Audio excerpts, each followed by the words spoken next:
একের পর এক তারকা যোগ দিচ্ছেন বাংলাদেশে। এ দেখে ভারত, শ্রীলঙ্কা, মায়ানমারের হাঁটু কাঁপছে। সামিত সোম, হামজা চৌধুরীর পর এবার মিচেল কিউবা। এ যেন বাংলাদেশ নয়, কোনো ইংলিশ মধ্যম সারির ক্লাবের মিডফিল্ড কিংবা এশিয়ান কোনো পরাশক্তির মিডফিল্ডও বলা যায়, যেখানে বেঞ্চে কাটাতে হবে জামাল, সোহেলদের মতো মিডফিল্ডারদের। হামজা ইতিমধ্যে অভিষেক করেছে, সামিতের কাজ শুরু হয়েছে। এবার মিচেলের খেলা নিয়েও নেই কোনো সন্দেহ। সেক্ষেত্রে বাংলাদেশের দুর্দান্ত এই মিডফিল্ড নিয়ে আরও শুনুন প্রতিবেদনে।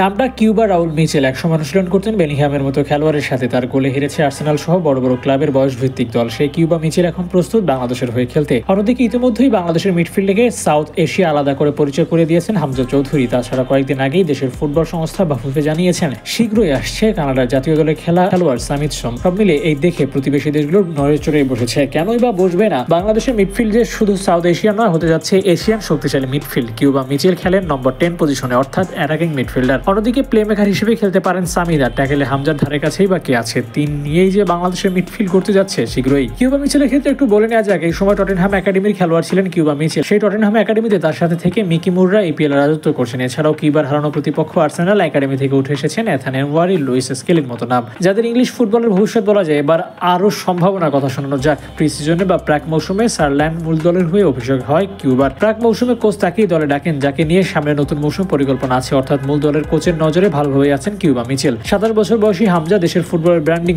কিন্তু 18 বছর বয়সে হামজার সমান জায়গা খেলতে পারেন কিউবা। সারল্যান্ড একাডেমি থেকে মূল দলে যদি সুযোগ মেলে তবে চ্যাম্পিয়নশিপ খেলতে পারবেন কিউবা। ইংল্যান্ডের দ্বিতীয় স্তরের লিগ, বিশ্বের সেরা লিগগুলোর একটা, ইউরোপের নবম ধনী লিগও বলা হয় একে। আর সেখানে এত কম বয়সে খেলা সামনে দাঁড়ানো কিউবাকে নিয়ে নতুন করে বলার কি থাকবে? অন্যদিকে ইতিমধ্যে জন্ম নিবন্ধন ও পাসপোর্ট বানানোর কার্যক্রম শুরু হয়ে গেছে সামিত সোমের। Midfielder, right back, right wing, 3 পজিশনে খেলতে পারেন সামিত। গত মৌসুমে কানাডিয়ান লিগে কাভালরির এফসির হয়ে আদায় করেছেন লিগ শিরোপা। এছাড়াও দলে নিয়মিত অংশগ্রহণ তিনি। তবে কানাডা দলে সর্বশেষ খেলেছেন 2020 সালে। তাই 5 বছর পর বয়স বেড়ে যাওয়া সামিতকে চায় বাংলাদেশ। হামজা চৌধুরী দলে আসার পর তার প্রভাব পাওয়া গেছে স্পষ্ট। হামজার গতি, ট্যাকেলস, লং বল সবই ছিল প্রতিপক্ষের জন্য দুর্বোধ্য।